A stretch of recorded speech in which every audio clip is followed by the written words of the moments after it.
बिस्मिल्लाहिर्रहमानिर्रहीम। अस्सलाम वालेकुम नाजरीन, मैं हूं मोहम्मद साकिब भट्ट, आपका होस्ट, और आप देख रहे हैं कोहिनूर ज़राअत टाइम।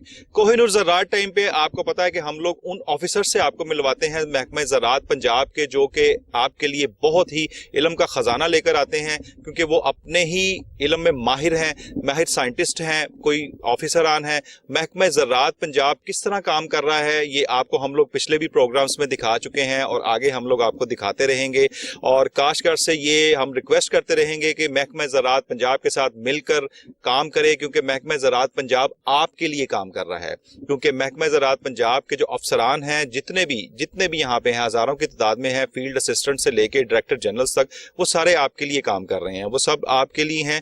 यहाँ पे आपके लिए तहकीक की जा रही है, आपके लिए सारे साइंटिस्ट बैठे हैं। वो नई नई पैदावार के लिए, जो पैदावार के इजाफे के लिए जो चीज़ें हैं वो बना रहे हैं। नई नई तहकीकात हो रही हैं, नई नई जिद्दत आ रही है। जो भी वर्ल्ड वाइड लेवल पे जिद्दत आ रही है वो यहाँ पे पाकिस्तान में आ रही है, और महकमा ज़राअत पंजाब जो है वो यहाँ पे बहुत अच्छा काम कर रहे हैं। आज हम लोग जिस हवाले से मौजूद है, मेरे पीछे आपको लहलहाते हुए खेत नजर आ रहे होंगे, और वो कमाद के हैं, गन्ना, शुगर कैन। हम लोग आज का जो टॉपिक है वो शुगर कैन का है, और शुगर कैन का सीजन भी चल रहा है, और शुगर कैन की क्रशिंग भी जारी है, और उसके अलावा इसकी जो कटाई है वो भी जारी है पूरे सूबे में। अब जो शुगर कैन के हवाले से हमारे जो सवालात होंगे, जो आपको जो मालूमात चाहिए होगी, वो हमारे इस प्रोग्राम में आपको पूरी की पूरी मिलेगी। और हमारे साथ जो अफसर मौजूद हैं वो हैं हमारे साथ doctor Mohammad Ikhlaq Mudassar, senior scientist agronomy, sugarcane research institute Faisalabad. हम लोग उनकी तरफ चलेंगे। उनकी तरफ जाने से पहले मैं आपको बता दूं कि ये प्रोग्राम बहुत इन्फॉर्मेटिव है आपके लिए, खुसूसन काश्तकारों के लिए। हम लोग इसमें पूरी बात करेंगे, यहाँ पे कितनी पैदावार की जा रही है, कितनी जिद्दत आ चुकी है, कितनी लेबोरेटरी क्या काम कर रही है, और इसमें आपको क्या क्या चीजें चाहिए गन्ने के कमाद के लिए, शुगर कैन के लिए, काश्तकार को क्या क्या चीजें चाहिए, वो टोटल इस प्रोग्राम में डिस्कस करेंगे।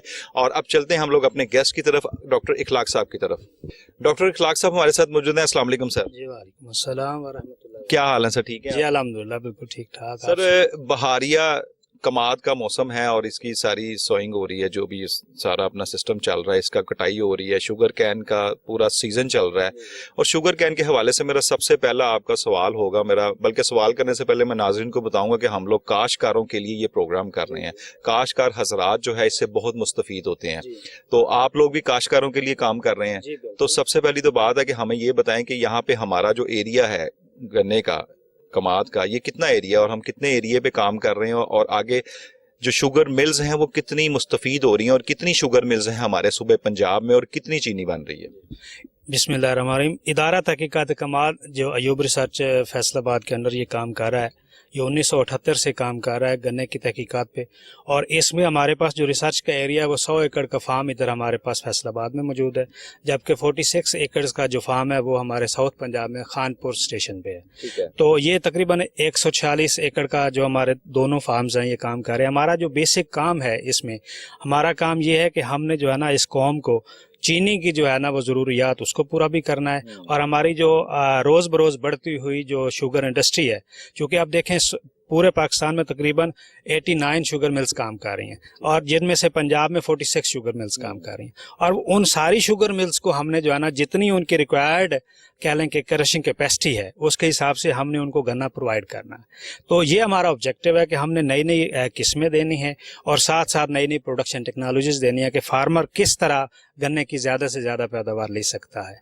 तो इस वक्त जो पंजाब में जो हमारा गन्ना काश्त हो रहा है वो पिछले साल के डाटा के मुताबिक तकरीबन 19,20,000 एकड़ पे जो है ना वो कमाद में गन्ना काश्त हो रहा है। 19,20,00,000 एकड़ काश्त हो रहा है। अच्छा, आप ये जब सालाना तहकीकात करते हैं, रिसर्च करते हैं, तो इसमें कितने साल बाद मतलब आप देखते हैं कि हमारी एक जो किस्म है, ये कितनी किस्में हैं आपकी अभी तक आप इजाद कर चुके हैं रिसर्च पे? जी, इसमें बार साहब जो बेसिक बात यह है कि जो कोई भी वैरायटी जो है ना वो जब हम डेवलप करते हैं तो उसके लिए एक लिमिटेड जो है ना कह लें कि वो रिसोर्सेज मिनिमम चाहिए। और वो जो टाइम का रिसोर्सेज हैं वो हमारे गन्ने की वैरायटी, जो कि हमारे यहाँ पे कुदरती तौर पर गन्ने पे बीज नहीं आता, बूर नहीं आती है, लेकिन अगर वो आ भी जाए तो वो वायबल नहीं होती। सीड फज जो है ना, हमारा ट्रू सीड जो होता है उसको फज बोलते हैं, वो हमारा जो है ना यहाँ पे बनता नहीं है, वो हम बाहर से मंगवाते हैं। इंपोर्ट करते हैं। और उसके बाद जब हम उसको प्रोसेस चलाते हैं तो वैरायटी को डेवलप होने के लिए तकरीबन 10 से 12 साल लग जाते हैं। अच्छा। ये लॉन्ग टर्म प्रोसेस है। हम उस जो है ना जो ट्रू सीड है उसको आके लगाते हैं, उससे सीडलिंग लेते हैं, फिर वो एक पौधा जो होता है ना, हमने उस एक पौधे से वैरायटी की बुनियाद लेके चलनी है। तो एक पौधे को फील्ड में लेके जाते हैं, ट्रांसप्लांट करते हैं, फिर उसकी सिलेक्शन होती है। सिलेक्शन किस बेस पे होती है कि उसके डिजीज के अगेंस्ट उसका रिएक्शन क्या है, इंसेक्ट पेस्ट के अगेंस्ट उसका रिएक्शन क्या है, और जो मौजूद फील्ड में जो है हमारी जड़ी बूटियां उनके अगेंस्ट उसके पास रिएक्शन क्या है, मौसमियाती तगय्युर जो तबद्दुल है, ये जो फ्रास्ट है, ड्राउट है, उसके अगेंस्ट उनमें क्या क्या खूबियां हैं। तो हम इन सारी खूबियों को इकट्ठा करके वो माइंड में रखते हुए वैरायटीज को आगे लेके सिलेक्ट करते हैं, और ये साल हर साल 10 से 12 साल लगते हैं एक वैरायटी को अप्रूव करने में। यानी कि 10 से 12 साल लगते हैं एक वैरायटी को अप्रूव करने में आपके। अच्छा, मुझे बताइएगा कि अब तो काश्तकार हजरात आपका ये प्रोग्राम देख रहे हैं और उसके लिए ही महकमा ज़राअत पंजाब जो जितनी आप एफर्ट कर रहे हैं वो सारी काश्तकार हजरात के लिए, ताकि इनके लिए, क्योंकि आपका तो मेरा ख्याल है कोई 46,000 एकड़ में जो आप जिस तरह एकड़ बता रहे हैं वो है, लेकिन 146,000 एकड़ जो है वो 146 एकड़ उसमें ये रकबा सारा जो काश्त होता है, तो वो आपकी तो खैर रिसर्च में ये सारा रकबा होता होगा। आप ये काश्तकार को ये बताएं कि इसका जो टाइम है गन्ने का काश्त करने का और सारा वो उसके मुतालिक जरा काश्तकार को बताएं। इसमें बाट साहब जो है ना, हमारे लिए खुशी का बायस ये है कि 1978 में इस इदारे ने काम करना शुरू किया था और अब तक 28 शुगर केन की वैरायटीज हम दे चुके हैं, जिसमें से हमने 2015-16 में एक जो है ना ये एक हमारे लिए थ्रेट आ गया था रेड रॉट का। ये 15-16 में रेड रॉट जो बीमारी है गन्ने की, रत्ता रोग उसको कहते हैं, वो बीमारी बहुत एरिया में फैल गई। तो उसके अगेंस्ट हमने फिर उसके स्ट्रेटेजी के तौर पर उसको लिया। फिर 2019 में हमने 4 वैरायटीज अप्रूव करवाई हैं, जिसमें से 2 जो हैं वो हमारी अर्ली सीजन क्रशिंग के लिए जो है ना वो बहुत अच्छी हैं, जिसमें CPF 250 और 51 है, और एक वैरायटी जो CPF 253 है वो बहुत अच्छी वैरायटी हमारे पास, और पूरे पंजाब में उसको अब बढ़ाया जा रहा है। और जो CPF 252 है वो थोड़ी सी लेट मैच्योरिंग है, ये 53 जो है ये मीडियम मैच्योरिंग है। तो हम फार्मर की रिक्वायरमेंट्स के मुताबिक और इंडस्ट्री की रिक्वायरमेंट के मुताबिक काम कर रहे हैं। हमारा ये सबसे बड़ा ऑब्जेक्टिव भी यही होता है कि हमारी कोई भी वैरायटी जो है वो जब खेत में जाए, जमींदार उसको लगाए, तो एक तो उसकी पैदावार ज्यादा हो, दूसरा इंडस्ट्री के लिहाज से उसको जो है ना रिकवरी, वो मैक्सिमम शुगर रिकवरी जो है वो उसको मिल सके जी। अच्छा, मुझे ये बताइएगा कि आपका जो गन्ने का साइज है मैक्सिमम लेवल में ये कितना होना चाहिए और इसकी मोटाई कितनी होनी चाहिए और इसमें चीनी की मिकदार कितनी होनी चाहिए, इसके मुतालिक कोई आपने रिसर्च भी की होगी और वो भी जरा काश्तकारों को बताएं। इसमें ये होता है कि हमारा जो शुगर रिकवरी है ना, मैक्सिमम हमारी CPF 251 एक वैरायटी हमने 2019 में अप्रूव करवाई है, उसका जो शुगर रिकवरी का लेवल है वो 14.5% तक है। कि यानी कि अगर आप 100 kg या 100 मन जो है आपके पास गन्ना है तो वो 14-14.5 kg जो है ना आपसे वहां से चीनी ले सकते हैं। अब बात यह है कि जो ये डिपेंड कर रहा है कि हमारे क्लाइमेटिक कंडीशन में होता क्या है। एक्चुअल होता ही है कि हमारे इस फसल को आपको हैवी जमीन चाहिए, पूरे इसने 1.5 साल तकरीबन रहना होता है, 1.5 से 2 साल, चूंकि एक आप प्लांट क्रॉप लगाते हैं उसका एक मोटी भी लेनी होती है, जिम्मेदार उसका प्रॉफिट ही वो मोटी होती है। तो इस पूरे 1 से 2 साल के पीरियड में जब फसल अपने एरिया में रहती है, फसल जमीन में रहती है, तो उसके लिए जो करेक्टरिस्टिक्स हम उसको जो जेन में रखते हैं ना सिलेक्शन के तौर पर, वो ये होता है कि उसका एक जो है ना विगर पौधे की स्ट्रक्चर के इस तरह का है। क्योंकि इसमें ये होता है कि अगर वो पतला गन्ना होगा तो वो फील्ड में जाके उसको लॉजिंग का अटैक ज्यादा होगा, लार्ज ज्यादा कर जाएगा जब हाइट ज्यादा लेगा। तो हम कोशिश ये करते हैं कि उसको मीडियम टू थिक वैरायटी हो, उसकी रिकवरी बेहतर हो, ताकि वो जमींदार को भी फायदा दे और इंडस्ट्री को भी उसके साथ फायदा तो हो। वो कौन सी आपने किस्म बताई जी, ये इसमें CPF 253 है, इससे पहले CPF 240 HSF 240 थी, CPF 237 है, SPF 213 है। ये वैरायटीज फील्ड में काम कर रही हैं। साउथ पंजाब में अगर बात करें तो वो SPF 234 बहुत सारे एरियाज पे लगी हुई थी, अब उसको रिप्लेस किया ये CPF 253 ने, और उसके साथ जो है वो हमारी CPF 252 जो है। तो ये जो वैरायटीज हैं ये कह लें कि हैवी टनेज वैरायटीज हैं, इनको जमींदार जो है वो जब लगाता है साउथ पंजाब में, ये जो हमारे ये यील्ड कंपटीशन वाले जो होते हैं उनमें अगर देखें तो वो 1800 से 2000 मन फी एकड़ पैदावार ले रहे हैं। उसके साथ रिकवरी भी उनके साथ वो 11-12.5% सुपर रिकवरी उनकी। ये बताइएगा गन्ने की जो हाइट है ये हमारे पंजाब में इससे ज्यादा हो सकती है या मोटाई या इस तरह करके कोई पानी की कोई बंदिश है या कोई ऐसे एरियाज हैं जो कि गन्ने के लिए आइडियल हो वो आपके मुताबिक कौन से हैं? उसमें यह है कि देखिए बात यह है कि इसकी फसल की जो रिक्वायरमेंट, आइडियल रिक्वायरमेंट्स ये है कि ये फसल जो है ये वहाँ पे प्रोड्यूस होती है दुनिया में जहाँ पे बारिश तकरीबन 600 मिलीमीटर सालाना से ज्यादा हो। लेकिन हमारे जी 600 मिलीमीटर, जबकि यहाँ पे हमारे जो पंजाब की जो एवरेज रेनफॉल है जिस एरिया में हम खड़े हैं यहाँ पे 250 मिलीमीटर है। अच्छा। अब 250 का 600 का जो है ना उसको कंपनसेशन के लिए हम उसको इरिगेशन, हम अल्टरनेट इरिगेशन जो है वो जो है कह लें इरिगेशन वाटर जो है उसको अप्लाई करना पड़ता है। अब दुनिया में जहाँ पे ये आइडियल इन्वायरमेंट वहाँ पे मौजूद है वहाँ पे ये पैदावार जो होती है ना ये 150 कह लें 1500 मन तक एवरेज चली जाती है। अच्छा, क्यूबा और मतलब है ना क्यूबा जो कंट्री है वहाँ पे बारिशें बहुत ज्यादा होती हैं, इसी तरह ब्राजील में चले जाएं। लेकिन वहाँ पे बट सब ये होता है कि हमारा जो उनका पीरियड है ना ग्रोथ पीरियड वो हमसे बहुत ज्यादा एक्सटेंडेड है। वो 18 माह से 24 माह तक वहाँ पे फसल खेत में रहती है। इवन उनको राइप करने के लिए, इस फसल की मैच्योर करने के लिए उनको राइपनेस यूज करने पड़ते हैं। लेकिन हमारे यहाँ पे क्या है कि हमारे अल्हम्दुलिल्लाह अल्लाह ताला ने कुदरती वसाइल से मालामाल किया है इस मुल्क को। इसमें यह होता है कि जब हम सितंबर काश्त करते हैं तो वो मैक्सिमम 14 माह अगले साल अक्टूबर नवंबर में वो फसल में रेडी होती है और साथ में जब टेम्परेचर लो होता है दिसंबर में तो वो मेच्योरिटी उसकी कुदरती आ जाती है। ठीक है। और जो फरवरी काश्त है वो भी उसी मौसम में ही साथ में उसको रेडी हो जाती है, दिसंबर में जनवरी में वो भी फसल रेडी हो जाती है। टेम्परेचर लो होने की वजह से वो उसको मेच्योरिटी की तरफ लेके चला जाता है, हमें मैक्सिमम रिकवरी मिल जाती है। चूंकि हमने ये क्रॉप लगानी है इंडस्ट्री को सर्वाइव के लिए तो वो उसको बेहतरीन उसको सोल्यूशन ऑलरेडी मिल जाता है, कुदरती तौर पर हमें मिलता है। यानी कि पाकिस्तान का मौसम जो है इसलिए फिजिबल है इस चीज के लिए है। इसमें कोई मौसम हमें जो है ना ये मौसमियाती तगैर तो बदल जरूर वक्ती तौर पे हमें इफेक्ट करता है।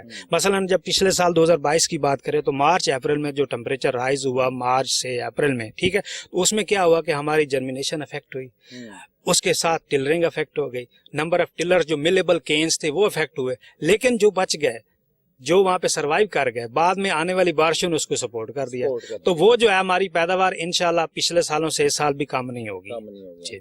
अच्छा, मुझे बताइएगा फिर ये हमारा तो पाकिस्तान में जो गन्ने का मसला है एटमॉस्फेयर की मुकाबले में देख लें कि वेदर के सारा अच्छा है तो हम वर्ल्ड वाइड पे कितने नंबर पे आ रहे हैं? जी वर्ल्ड वाइड में पाकिस्तान चौथे नंबर पर है एरिया और प्रोडक्शन के हवाले से। ठीक है। हम पिछले साल ये तकरीबन हमने 65 मिलियन टन जो है ना वो गन्ना जो है ना वो प्रोड्यूस किया, जो मिलियन टन। जी ये जो है ना ये दुनिया में चौथे नंबर पर है। फर्स्ट नंबर पे हमारा ब्राजील है, इंडिया है, चाइना है, चौथे नंबर पे पाकिस्तान है। लेकिन हमारा जो मसला वही आपको जो बताया कि हमारा आमतौर पर जो फार्मर या लोगों को बताया जाता है, मैसेज आता है, वो ये होता है कि हमारी पर एकड़ यील्ड जो है ना फी एकड़ यील्ड वो कम होती है, फी एकड़ पैदावार। अब उसकी वजूहात मैंने पहले बता दी है कि वो वहाँ फसल होती है 18 से 24 माह की, हमारे इधर होती है 9 से 10 या 14 माह की। तो ये जो सारा गैप है, इस गैप की वजह से हमारी पैदावार, लेकिन फिर भी हम इस वक्त 74 टन फी एकड़ पे खड़े हैं। यानी 740 मन या 748 मन फी एकड़ पैदावार हमारी पंजाब की हम ले रहे हैं। जबकि जो इंडिया है जिसका हमारे साथ कंपैरिजन किया जाता है वहाँ पे एवरेज जो यील्ड है वो 800 मन है। अच्छा। लेकिन हमारे इधर जो रेमियार खान डिस्ट्रिक्ट में चले जाएं 3.25 लाख एकड़ पे वहाँ पे गन्ना है, लेकिन वहाँ की जो डिस्ट्रिक्ट की एवरेज है वो 800-850 मन है। इवन अगर हम राजनपुर डिस्ट्रिक्ट में चले जाएं तो वहाँ की जो एवरेज है वो 930 मन है। अच्छा, हम दुनिया में यानी कि हमारे पास वो पॉकेट्स मौजूद हैं जहाँ पे हमारे मैक्सिमम यील्ड हम वहाँ पे ले रहे हैं। अच्छा डॉक्टर साहब ये बताइएगा कि आप हमारे जो सुबह पंजाब में आप, क्योंकि हम लोग महकमा ज़राअत पंजाब के लिए काम कर रहे हैं, तो यहाँ पे मैक्सिमम जो है जैसे आप कह रहे हैं कि जहाँ पे बारिशें बहुत ज्यादा होती हैं वहां पर ये चीज लगनी चाहिए, इसकी फिर एवरेज ज्यादा आएगी। तो वो कौन सी पॉकेट्स हैं, वो कौन से जिले हैं, और हम लोग वहां पे भी एफर्ट कर रहे हैं क्या? आया हुकूमत या महकमा ज़राअत पंजाब इसके लिए सोच रहा है कि वहां पे बजाय कि जिस तरह गन्ना लगता है, राइस लगता है या जो भी लगता है, उसमें सारा ही गन्ना लगाया जाए, या सारा ही मतलब कोई इस तरह कोई सिस्टम किया जाए जिसमें बारिशें जिन इलाकों में बहुत ज्यादा होती हैं वो कौन से इलाके हैं, और उसके लिए हुकूमत ने कोई या महकमा ज़राअत पंजाब ने कोई इंतजाम किया है? इसमें भाट साहब ये 2018-19 में ना एक स्टडी हुई थी FAO के ताउन से, वो हुई थी कि एग्रो इकोलॉजिकल जोन्स रीडिफाइन किया जाए पंजाब में। एग्रो इकोलॉजिकल जोन जो है वो हर फसल के लिहाज से उन्होंने उसके क्रॉप नॉर्म्स लिए, उसको पानी की रिक्वायरमेंट कितनी है, उसको जमीन किस तरह की चाहिए, फर्टाइल चाहिए, हैवी, जैसे गन्ना है ना इसके लिए हैवी फर्टाइल हमें ज्यादा मतलब जो है ना जमीन जो है वो चाहिए कि जो उसमें ग़िज़ाई अज़ाज ज्यादा हो। ठीक है। अब उसमें फिर उसके साथ ड्रेनेज अच्छी हो कि पानी खड़ा ना हो, वाटर लॉग कंडीशन इसके लिए सूट नहीं करती है, ठीक है। सेलाइन कंडीशन इसके लिए सूट नहीं करती है। अच्छा। तो ये जो है ना, ये सारी चीजें मिला के उसको क्रॉप नॉर्म्स कहते हैं। अगर उसके लिहाज से देखें तो जैसे करें, अगर शेखुपुरा डिस्ट्रिक्ट देख लें, गुजरांवाला डिस्ट्रिक्ट देख लें, हाफजाबाद तक, वहां पे बारिश तो होती है, वो हमें सूट करेगी। अच्छा, लेकिन मुमकिन है कि जो साइल के दूसरे करेक्टरिस्टिक्स हैं वो हमें सूट ना करें। इसलिए दूसरे नंबर पे वहां पे कंपटीशन राइस के साथ, राइस वीट क्रॉपिंग सिस्टम फिर उनको जो डेवलप ऑलरेडी पिछले 100 साल से, तो इसलिए जो हमारा गन्ने के लिए सूटेबल एरियाज तो वो बनते हैं जहाँ पे बारिश ज्यादा होती है। लेकिन ये दूसरे फैक्टर्स को भी हम अगर मद्देनजर रखें तो फिर हमें, चूंकि हमारी जो एग्रीकल्चर है ना, पंजाब की एग्रीकल्चर या पाकिस्तान की, वो सब्सिस्टेंस लेवल की एग्रीकल्चर है। जमींदार हमारे जो है ना वो कंडीशंस को फॉलो नहीं करता, वो देखता है मार्केट के हिसाब से, मार्केट कहाँ पे अवेलेबल है उस मार्केट के हिसाब से चलाता है। अब देखिए, अब रेमियर खां की डिस्ट्रिक्ट की बात करें तो जहाँ पे 3.25 लाख एकड़ गन्ना है, वहाँ पे 8 शुगर मिलें भी काम कर रही हैं। तो उन लोगों को वहां से जो है ना वो गन्ना काटते हैं, 50 वो आगे उसको क्रशिंग के लिए दे देते हैं। ये आसानी है। तो ये चीजें जो हैं, अगर हम पूरे इधर चलते हैं नॉर्थ पंजाब की तरफ जाएं, मंडी बहाउद्दीन तक हमारा गन्ना लगता है, ठीक है। अब सरगोदा डिवीजन जो है, मंडी बहाउद्दीन है, वो वहां पे भी गन्ना हमारा लगता है। लेकिन वहां पे भी फिर उन लोगों को वही मसाइल होते हैं कि आप देखें इंडस्ट्री भी उधर शिफ्ट हो गई है, ठीक है। जिधर एरिया शिफ्ट हुआ है उसी तरह इंडस्ट्री शिफ्ट हो गई है। तो वो फार्मर के लिए जो मतलब कि ये उसको सूट कर रहा है, इसलिए जमींदार जो है उसको लगा रहा है। लेकिन इसके लिए जो सीधी सी बात है कि वो फार्मर जो है ना वो इस तरह की गवर्नमेंट की पॉलिसीज को वो अभी तक फॉलो नहीं कर पा रहा। यानी कि डॉक्टर साहब ये बात कर रहे हैं कि बिल्कुल डॉक्टर साहब कि यानी कि फार्मर जो है वो, उसको कोई लगाव नहीं है इस चीज से। वो कहता है कि जी मैं बस अपनी फसल लगाऊं और मैंने करीब तरीन मेरे डोर स्टेप के ऊपर ही फसल बिक जाए मेरी और मेरे घर मेरे पैसे आ जाए। लेकिन मैं ये सोच रहा हूँ कि मगर महकमा ज़राअत पंजाब इसके लिए काम करे, मतलब आप जैसा आप काम कर रहे हैं इनके लिए, काश्तकारों के लिए, तो इनको ये चीज नहीं चाहिए कि काश्तकारों को कि आपके साथ मिल के अपनी सारी जमीन की और अपने सारे जो एटमॉस्फेयर है, जो इलाका है, उसके मुताबिक फसल लगाएं, तो फिर इनको ज्यादा प्रॉफिट नहीं होगा? बिल्कुल भट्ट साहब, आपकी बात बिल्कुल ठीक है। हम भी लोगों को कन्विंस इसी करने की कोशिश कर रहे हैं, ये बात बिल्कुल ठीक है। हम लोगों को ये फार्मर एडवाइजरी जो हमारे चल रही हैं, एक्सटेंशन डिपार्टमेंट उस पर काम कर रहा है, रिसर्च वाले जो है हम रिसर्च पे काम कर रहे हैं, फील्ड्स वाले अपने हिसाब से फील्ड्स में काम कर रहे हैं। लेकिन मसला बात वहीं पे आ जाता है कि जो हमारा जिम्मेदार है वो अपने मसाइल के हिसाब से चल रहा है। मतलब मसला यही चल रहा है कि जो जिम्मेदार है वो थोड़ा सा, मुझे लग रहा है कि थोड़ा सा लेजी भी है और हरदर्म भी है। इस टॉपिक पे डॉक्टर साहब के साथ बात हो रही है और इंशाल्लाह ताला छोटी सी ब्रेक के पास दोबारा वापस आएंगे और फिर डॉक्टर साहब से कंटिन्यू करेंगे यहीं से।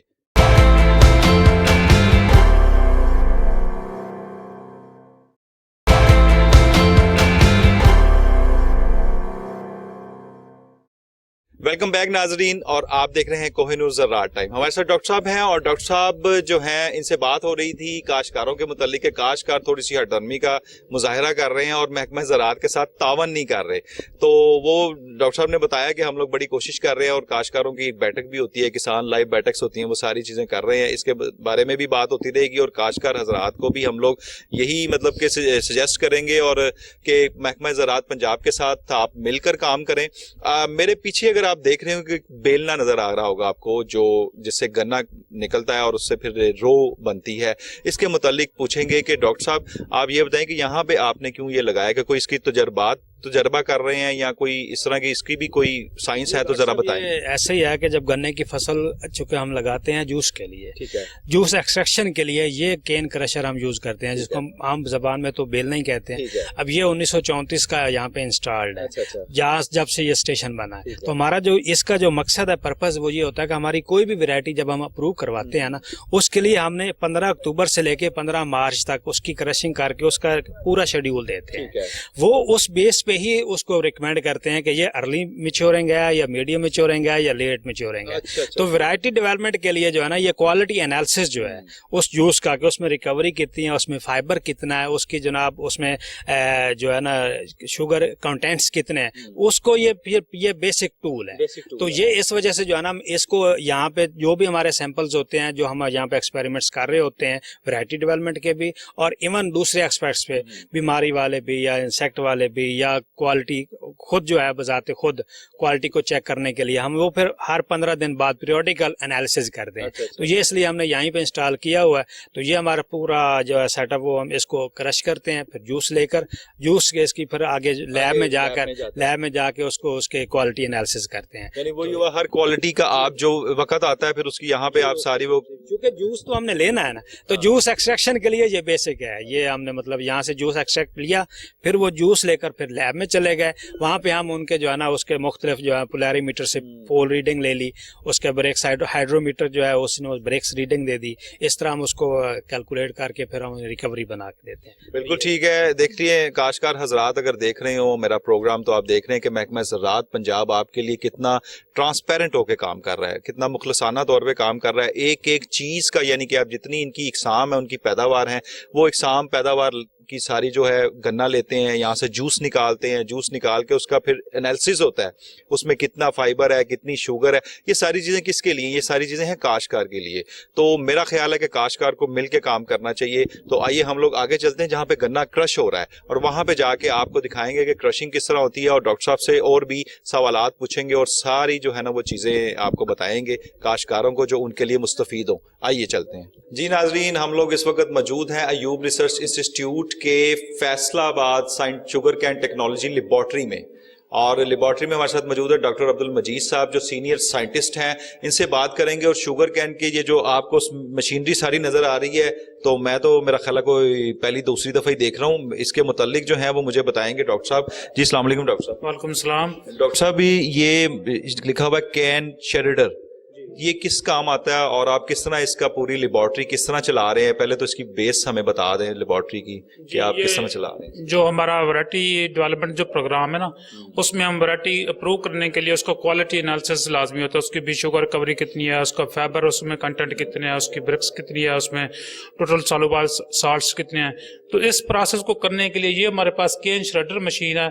यहाँ पर हम केन को टुकड़े करके उसके अंदर डालते हैं, उसको श्रेड कर देता है। श्रेड करके फिर इस तरह का हमारे पास मटेरियल जिसको हम फाइबर हम कहते हैं ना, ये इसको फाइबर केक बनाने के लिए हमारा प्रोसेस है। ये अगले हम एक मशीन पे आपको लेकर जाते हैं। उस इनिशियल प्रोसेस ये है, इसके अंदर हम गन्ने टुकड़े करके तो यहाँ इसके अंदर हम डालते हैं इस मशीन के अंदर। तो इसके अंदर कटर लगा हुआ है, ये श्रेड करके कटर करके हमें दे देता है। तो हम फिर नेक्स्ट आगे प्रोसेस में लेकर जाते हैं, आपको नेक्स्ट लेबॉर्ट्री में लेकर जाते हैं, उसका प्रोसेस आगे दिखाते हैं। ये फाइबर डॉक्टर साहब, ये फाइबर है जी, ये फाइबर का। तो आप इसको फाइबर का टेस्ट करते हैं? हाँ जी, फाइबर का टेस्ट करते हैं। 21 वैरायटी के अंदर फाइबर कितना है, उस जूस कितना है, उसकी एक्सट्रैक्शन परसेंटेज कितनी है। ये हम जितनी भी वैरायटीज हमारी अप्रूव होती है ना, सबका हम ये एनालिसिस करते हैं। ये वैरायटी अप्रूवल प्रोसेस के लिए ये लाजमी है कि उसको फाइबर कितना है, उसकी जूस एक्सट्रैक्शन परसेंटेज कितनी है, उसके अंदर शुगर कंटेंट कितने हैं, सुक्रोज कंटेंट कितने हैं, उसके अंदर दूसरे जो सॉल्युबल साल्ट्स हैं वो कितने हैं। ये सारा प्रोसेस है इस टेक्नोलॉजी लेबॉर्ट्री में हम करते हैं। तो आगे हम आइए हम लोग चलते हैं जी, पूरी लेबॉर्ट्री का आपको विजिट करवाएंगे और हम बताएंगे आपको कि लेबॉर्ट्री किस तरह काम कर रही है। और ये लगे हुए हैं जी, ये डॉक्टर साहब ये बताइएगा, ये आपने नंबरिंग भी की हुई है इसकी, और ये क्या चीज है? ये हमारे पास जी हम ये ब्रेक्स हाइड्रोमीटर है।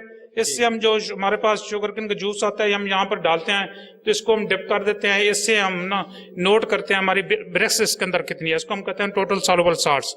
तो यहाँ पर इसके अंदर टेम्परेचर करेक्शन भी लिखा हुआ है, हम टेम्परेचर भी इसका मैयर कर लेते हैं, इसकी रीडिंग भी मैयर कर लेते हैं भी कितनी आ रही है। तो फिर हम फर्दर आगे स्टेप के अंदर चलते हैं, उसको पोल रीडिंग लेते हैं फॉर शुगर रिकवरी एनालिसिस के लिए। चलें आगे चलते हैं जी प्लीज। अच्छा डॉक्टर साहब, ये हाइड्रोलिक प्रेस है और ये मशीन है, इसके बारे में जरा बताइएगा, ये आगे क्या प्रोसेस? जी, उसी तरह जिस तरह हम केन श्रेडर से केन श्रेड करके हम लेकर आते हैं, हम 500 उसका वेट वजन करके इसके अंदर हम डाल देते हैं। इसको यहाँ पर हम चलाते हैं, इसको चल जाती है। इसके बाद ये इसको प्रेस करते हैं, प्रेस करा के इस तरह का हमारे पास एक फाइबर केक बन जाता है। इसको इस केक का फिर हम फ्रेश वेट करते हैं, फिर उसको ड्राई वेट करते हैं। उसके बाद हम इसका मॉइस्चर परसेंटेज निकाल लेते हैं, इसके अंदर जूस कितना था और ड्राई वेट कितना बन गया। तो इससे हम इसका मुख्तलिफ शुगर मिलों में इसको हम बकास भी कहते हैं। ये हमारे पेपर इंडस्ट्री के लिए भी इस्तेमाल होता है, हमारा गत्ता भी इससे बनता है, और ये फ्यूल पर्पज के लिए भी इस्तेमाल होता है। शुगर मिलों के अंदर उसको बॉयलर हाउस को चलाने के लिए ये इस्तेमाल होता है। डॉक्टर साहब, ये जो गन्ने की वेस्ट आती है, वो चीज है? जी जी, इसमें इसको आप वेस्ट भी कह सकते हैं, लेकिन ये यूज हो रही है इनके मुख्तलिफ पर्पज के लिए, पेपर इंडस्ट्री के लिए भी है, इसको एज ए फ्यूल पर्पज भी इस्तेमाल कर रहे हैं इनके। फ्यूल पर्पज के लिए भी ये इस्तेमाल हो रही है और पेपर के लिए भी ये इस्तेमाल होता है। यानी कि जब गन्ना पूरा क्रश हो जाता है उसमें से सारा रस वगैरह निकल जाता है, उसके बाद जो ये इसकी वेस्ट होती है ये जो है इस तरह बन जाती है, ये आप इस तरह बना लेते हैं? इस तरह बना लेते हैं। ये आप दूसरों को भी बताते हैं कि जी आपने ये जो गन्ने की वेस्ट है इसको इस तरह बना के आगे सेल कर सकते हैं? हाँ, ये शुगर मिल वाले जो है ना वो इसको करते हैं, यानी कि हम हर वैरायटी को चेक, अगर किसी वैरायटी में ये फाइबर ज्यादा होगा तो उसका जूस कम होगा, जो ड्रिंकिंग पर्पज के लिए या गन्ने को चूसने के लिए जो इस्तेमाल करते हैं, वो जिसका फाइबर कम हो, गन्ना नरम होता है, वो लोग इस्तेमाल करते हैं। जिसमें फाइबर ज्यादा होगा उसका जूस कम निकलेगा। तो ये हम इसका स्टैंडर्ड हम कहते हैं कि हर वैरायटी का 12.5% होना चाहिए, तो वो स्टैंडर्ड है। अगर इससे ज्यादा हो रहा है तो वो फिर नेगेटिव इफेक्ट पड़ता है, कम भी ना हो तो इतना होना चाहिए। तो शुगर कितनी होनी चाहिए डॉक्टर साहब? चीनी शुगर हम कहते हैं हमारी जो वैराइटीज की है ना, ऑन एवरेज 10+ हमारी 12 साढ़े 12 रिकवरी तक है, 13 तक भी है उसकी शुगर कंटेंट है। तो हम कहते हैं 10+ होनी चाहिए, यानी कि ऑन एवरेज भी 10+ हमारी 11 भी है, 12 भी है। जो हमारे अर्ली वैराइटीज है उनकी 13% तक भी है शुगर कंटेंट, जो मीडियम उनके 12 तक, जो लेट मैच्योर है उनकी हमारे 11 तक है उसके। डॉक्टर साहब इंडस्ट्रियल एरिया को तो शुगर से कंसर्न है जिसमें ज्यादा है, तो आपको इंडस्ट्रियल एरिया से भी आते हैं टेस्टिंग के लिए कि इसमें शुगर देखें, इस गन्ने में जो हमने ली है खपत ली है? जी, हमारे पास मुख्तलिफ आते हैं। जब क्रशिंग सीजन स्टार्ट होता है ना, पूरे पंजाब से मैं डीजी रिसर्च सैंपल देता है, डीजी एक्सटेंशन से, तो वो देता है अब चेक करके दें। हमारा साउथ जो रीजन है उसकी शुगर रिकवरी ज्यादा है हमारे सेंट्रल रीजन की तरफ एज ए कंपेरिजन।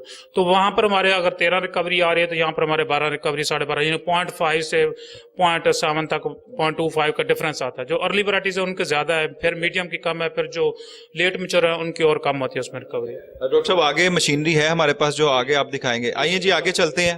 अच्छा डॉक्टर साहब ये एक मशीन है पोलैरीमीटर, इसका क्या काम है डॉक्टर साहब ये बताइए? जी, ये पोलैरीमीटर में शुगर रिकवरी एनालिसिस का प्रोसेस में पोलैरीमीटर ये angle of rotation of sucrose measure करता है। इसमें ये बताता है, पहले हमने वो पिछली लैब में देख रहे हैं ब्रिक्स, उसमें तो टोटल सॉल्युबल साल्ट्स, कार्बोरेट भी है, सक्रोज भी है। यहाँ पर ये टोटल सक्रोज कंटेंट में बताता है, इसमें के अंदर जूस के अंदर सक्रोज कितने हैं। तो वो हम जूस प्रोसेस के अंदर, ये हमारा प्रोसेस लिखा हुआ है किस तरह हम करते हैं। उसमें हम ब्रिक्स हाइड्रोमीटर ब्रिक्स लेके फिर हम उसके अंदर लेड सब स्टेट डालते हैं, उसको फिल्टर करते हैं, फिल्टर करके हमारे पास ये फिर एक ट्यूब है, इसके अंदर हम जूस डाल देते हैं उसको शुगर केन का। तो यहाँ पर हम इसके अंदर इसको रख देते हैं। मेरा कैमरामैन आपको दिखाई जी, ये बड़ा मजेदार प्रोसीजर है इनका, ये देखें जरा कि ये जी जो सैंपल होता है हमारे पास, वो उसका जूस हम फिल्टर करके इस ट्यूब के अंदर, पोल ट्यूब के अंदर हम डालते हैं और यहाँ पर हम रखकर इसकी हम रीडिंग ले लेते हैं। तो ये जो इसकी रीडिंग आ जाती है वो फिर हम नोट कर लेते हैं, वो हमारे पास उसकी पोल रीडिंग आ जाती है। तो ये जितनी ज्यादा इसमें पोल रीडिंग होगी उतना हमारा सुक्रोज कंटेंट उस जूस के अंदर ज्यादा होगा। तो ये उसके डायरेक्टली प्रोपोर्शनल है इसकी रीडिंग जितनी हमारी आ गई। तो इससे हम फिर अब सॉफ्टवेयर के अंदर इसको रीडिंग डाल के हम कैलकुलेट कर लेते हैं हमारी किस वैरायटी की कितनी रिकवरी आ रही है। तो ये देखें, ये हमारा प्रोसेस है। ये डिफरेंट हम ना ये हर 15 दिन के बाद हम करते हैं। जितनी भी हमारी वैरायटीज अप्रूव हो चुकी है ना, उनकी फ्राम अक्टूबर से लेकर हमारे मार्च तक इसकी हमने एवरेज रिकवरी इसकी कैलकुलेट की हर 15 दिन। यानी कि आप ये कह रहे हैं कि अक्टूबर, नवंबर, दिसंबर, जनवरी, फरवरी, मार्च, यानी कि हर मार्च तक, हर 6 महीने बाद आप इसकी पूरी ये एवरेज लेते हैं? मंथ में हम जो ना अक्टूबर से हम स्टार्ट करते हैं और मार्च तक हम इसकी ना रिकवरी करते हैं। जितनी भी हमारी वैरायटीज है हर 15 दिन के बाद हम इनकी करते हैं इनके। तो वो फिर एवरेज आ जाती है हमारी कौन सी वैरायटीज की कितनी, इस बेस पे हम इसको तकसीम करते हैं। हमारी अर्ली वैरायटीज कौन सी हैं, मीडियम हमारी वैरायटीज कौन सी हैं और लेट मैच्योरिंग वैरायटीज कौन सी हैं। तो इस तरह का ये हमारा इस शुगर कैन टेक्नोलॉजी लेबोरेटरी का मैंडेट है। तो हम क्वालिटी एनालिसिस उसका हर वैरायटी का हम करते हैं, अप्रूव होने से पहले ये सारे पैरामीटर हम इस लेबोरेटरी के अंदर हम करते हैं उसकी। बड़ी जबरदस्त लेबोरेटरी का विजिट किया हम लोगों ने, और कितनी महकमा ज़राअत पंजाब फैसलाबाद की ये जो लेबोरेटरी है ये किस तरह काम कर रही है आपको हमने दिखाया है A to Z। जितना एनालिसिस है इसमें, क्या फाइबर है, क्या जूस है, इसका जूस जब आता है उसमें देखते हैं कितना एनालिसिस है, फिर चीनी कितनी है, क्योंकि इंडस्ट्रियल एरिया को तो चीनी से गर्ज है कि शुगर कितनी है इसमें, वो सारी एनालिसिस होती हैं। हर चीज़ का एनालिसिस यहाँ पे होता है शुगर कैन के मुतल्लिका। और अयूब रिसर्च फैसलाबाद जो है यहाँ पे इतना बड़ा रिसर्च सेंटर है, और मैं कह रहा हूँ कि इतना अच्छा काम कर रही है महकमा ज़राअत, और इतनी जिद्दत की टेक्नोलॉजी है यहाँ पे, इतनी टेक्नोलॉजी इतनी मॉडर्न है कि मेरा ख्याल है कि मैं सारा देख रहा हूँ ये बहुत ज़्यादा जिद्दत है हमारी। यानी कि पाकिस्तान की अगर हम लोग बात करें तो पूरे पाकिस्तान में ज़राअत में जितनी जिद्दत आ चुकी है, क्योंकि पाकिस्तान ज़राअत जो है ये एक रीढ़ की हड्डी है पाकिस्तान की, और इसमें इतनी जिद्दत आ चुकी हुई है कि मैं देख रहा हूँ कि यहाँ पे हर चीज़ का एनालिसिस भी मौजूद है, यानी लेबॉर्ट्रीज हैं, साइंटिस्ट हैं, यहाँ पे तकरीबन 31 के करीब साइंटिस्ट काम कर रहे हैं इस लेबॉर्ट्री में, और ये काम सिर्फ काश्तकार के लिए कर रहे हैं क्योंकि इनको इस चीज़ से कोई नहीं है। मुल्क की तरक्की तो सबसे पहले प्रेफरेबल है, लेकिन आपके लिए जो प्रॉफिटेबिलिटी है वो भी प्रेफरेबल है इनके लिए कि कम से कम काश्त कितना, एक कम से कम रकबा और ज़्यादा से ज़्यादा पैदावार के लिए जो भी सारी ये इकसाम है, ये सारी एनालिसिस कर रहे हैं, ये सब आपके लिए कर रहे हैं, काश्तकार के लिए। तो इनके साथ तावन कीजिएगा। आइए हम लोग चलते हैं बाहर और आपको फार्म्स की भी सैर करवाते हैं। जी नाज़रीन, अयूब रिसर्च इंस्टीट्यूट फैसलाबाद के हम लोग शुगर कैन फार्म हाउस पे मौजूद हैं और यहाँ पे शुगर कैन्स आपको सारी पीछे गन्ना क्रश होते हुए गन्ना नज़र आ रहा होगा आपको मेरे बैक साइड पे, और यहाँ पे इसके आलात पड़े हैं जिनसे गन्ने की बिजाई खुदाई जो भी है सिस्टम होता है। और यहाँ पे हमारे साथ मौजूद हैं फार्म मैनेजर हैं जो साइंटिस्ट ऑफिसर भी हैं, नईम साहब। इनसे बात करेंगे इन सारों के मुतालिक। अस्सलाम वालेकुम जी। वालेकुम सलाम। क्या हाल है? ठीक है आप? अच्छा ये बताइएगा, ये जो आलात हमें नज़र आ रहे हैं ज़रूरी आलात, ये शुगर केन रिजर, ये बताइएगा इनके ज़रा क्या काम है और ये किन किन काम आते हैं, ये हमारे काश्तकार हजरात को भी बताइए और हमारी भी मालूमात में ज़रा इजाफा कीजिए। जी ज़रूर। अच्छा, आमतौर पर जो तरीक़ेकार चल रहा है वो 2.5 फीट पे चल रहा है ना, फार्मर जो लगा रहे हैं, लेकिन हमारी जो रिकमेंडेशन है वो ये है कि आप 4 फीट पे 2 रो, हम उसको प्लांटेशन बोलते हैं, और उसके लिए ये रिजर हमने डिज़ाइन किया हुआ है। तो फार्मर की जो कंसेप्शन होती है वो कहते हैं कि आमतौर पे इसमें सिर्फ ना 49 से 50 बनती है हमारी जो फरो बनती है, लेकिन एक्चुअली में 100 बनती है क्योंकि ये 2 रो होता है। ठीक है। लेकिन जो फार्मर लगा रहा होता है उसमें सिर्फ 80 रोज बनती है एक एकड़ के लिए, 198 का जो अगर हम हिसाब लगाएं तो इसमें डेफिनेटली आपकी नंबर ऑफ रोज ज्यादा आ जाती है और आपकी जो प्रोडक्शन है वो ज्यादा आती है। अच्छा। इसका फायदा सबसे बड़ा ये होता है कि आप इसमें जो गोडी होती है ना वो ट्रैक्टर के साथ आप गोडी कर सकते हो। उसके लिए हमारे पास इंटर रोल कल्टीवेटर होता है, यानी कि आपको मैनुअली कोई काम नहीं करना पड़ता ना, ट्रैक्टर के साथ आप उसकी बिजाई कर रहे हैं और ट्रैक्टर के साथ आप उसकी ना यानी कि वो होइंग कर, मैनुअली इसमें नहीं होता ना। यानी मैनुअली आमतौर पर फार्मर क्या करता है कि कस्सी के साथ या किसी और कसोले के साथ वो गोडी करता है, लेकिन इसमें वो ट्रैक्टर के साथ गोडी कर लेता है और जो वीडी साइड का उसमें खर्चा होता है वो हाफ हो जाता है। यानी जहाँ पे सिर्फ गन्ने की रोज आनी है वहाँ पे आप स्प्रे करेंगे, बाकी आपने जो ट्रैक्टर के साथ है उसकी गोडी कर लेंगे। यानी आप रिकमेंड करते हैं कि ये सारी चीजें ट्रैक्टर के साथ ही होनी चाहिए, मैनुअल कोई ना करे। यानी कि आपका ना लेबर जैसे जैसे टाइम गुजर रहा है, लेबर की जो चार्जेस वो बढ़ रहे हैं, लेबर की अवेलेबिलिटी वो एक प्रॉब्लम हो रहा है, तो हमें इस मैकेनाइज की तरफ आना पड़ेगा।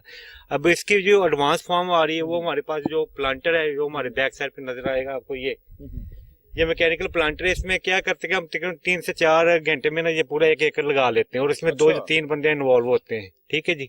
अदरवाइज जो अगर हम आम तरीके से लगाना चाहें तो उसमें हमारा तकरीबन आधा दिन लग जाता है 1 एकड़ लगाने में। तो ये चीजें जैसे जैसे ये टेक्नोलॉजी आ रही है हमें इसके ऊपर आना पड़ेगा ताकि हम अपना जो मैकेनाइज की तरफ आना पड़ेगा ताकि हम ज्यादा से ज्यादा अपनी पैदावार ले सके और अपने रिसोर्स को बचा सके, हमारी प्रॉफिटेबिलिटी जो है वो इंक्रीज हो सके। ये बताइएगा, ये जो शुगर कैन प्लांटर है, ये मेरा कैमरामैन अगर आपको दिखाए नाजरीन, ये बड़ी लेटेस्ट चीज इन्होंने बताई है।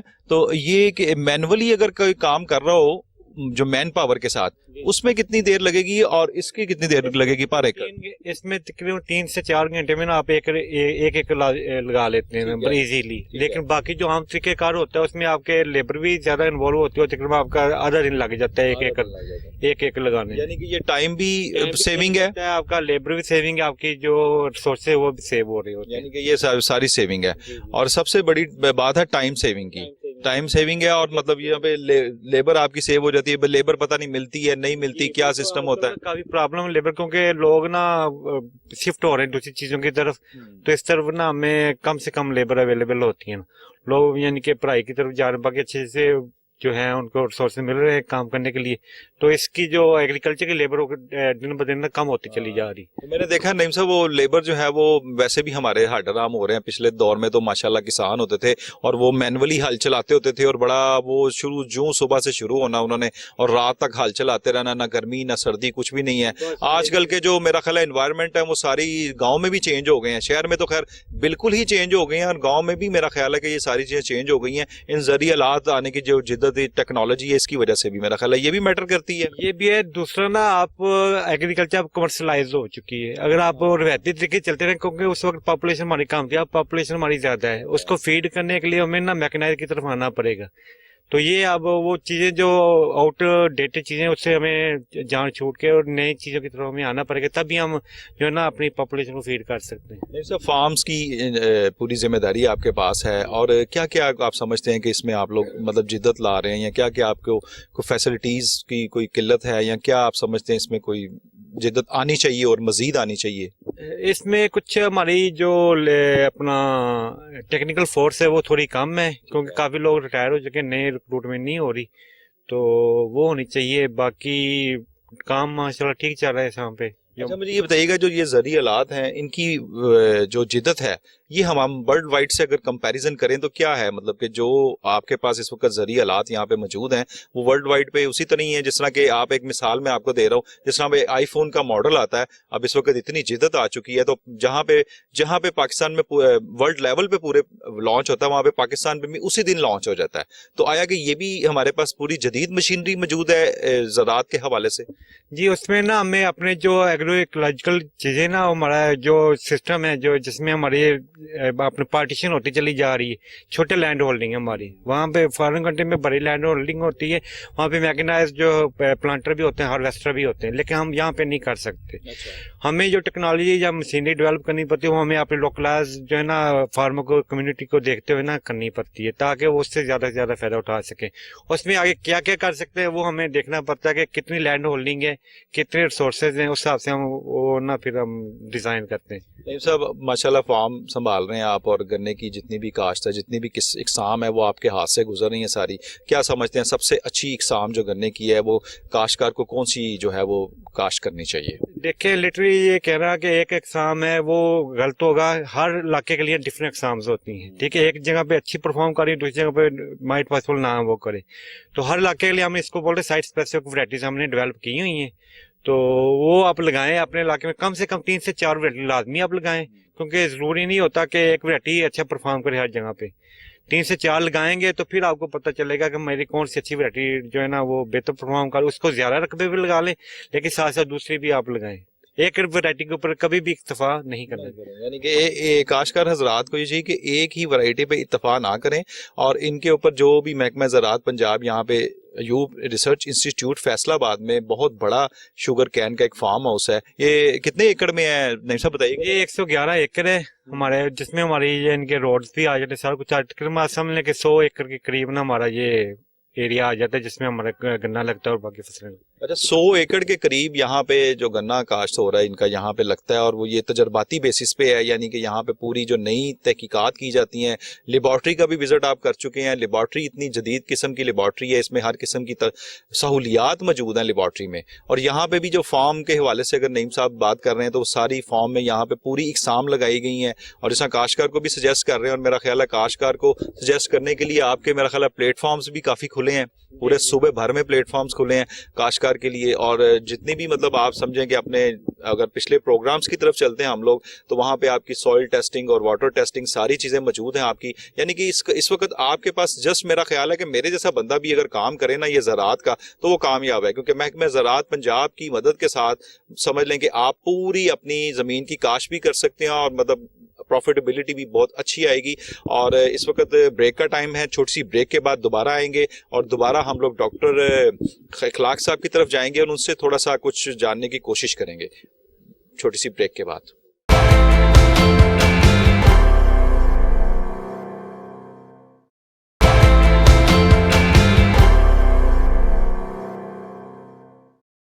डॉक्टर साहब, हमारे पीछे अगर कैमरामैन इनको दिखा रहा है तो ये पीछे कटाई हो रही है। अच्छा, ये जब कटाई करते हैं, हार्वेस्ट करते हैं, इसकी भी कोई एहतियातें हैं जो काश्तकार को बताएंगे जरा, इसकी क्या क्या एहतियातें हैं? जी बट साहब, इसमें यह है कि जब हम कटाई करते हैं तो इसके लिए हमारी सिंपल सी जो है ना सजेशंस जो हैं वो फार्मर की रिकमेंडेशन वो ये हैं कि आप 1 माह पहले पानी बंद कर दें। ठीक है। जब भी आपने क्रश करना है, हार्वेस्टिंग करनी है, 1 माह पहले पानी उसको बंद कर दें। उससे ये होता है कि आपकी जो है ना क्रॉप में जो उसकी शुगर रिकवरी है, जो आप कहते हैं क्रॉप मैच्योर हो जाती है, तो वो इंडस्ट्री को उसका फायदा होता है, फार्मर को भी उसका फायदा होता है।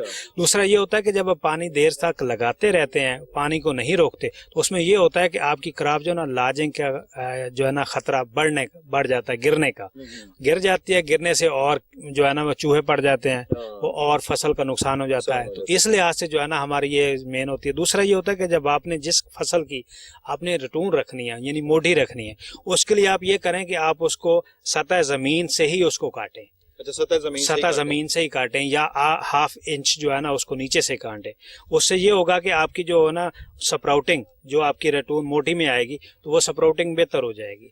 दूसरा उसके लिए ये होता है कि ये जो खास कर जो कोरे का पीरियड है इसको अपने अवॉइड करना होता है। जिस फसल का आपने मोटी रखनी है उसको कोरे के दिनों में, जैसे आजकल रात बहुत ज्यादा सख्त हो जाती है, फ्रास्ट हो जाती है, उसमें वो जो स्प्राउटिंग होती है ना वो अफेक्ट हो जाती है। तो उसके लिए हम कहते हैं कि ये कोरे का पीरियड निकाल दें, 15 जनवरी के बाद उसकी हार्वेस्टिंग शुरू करें।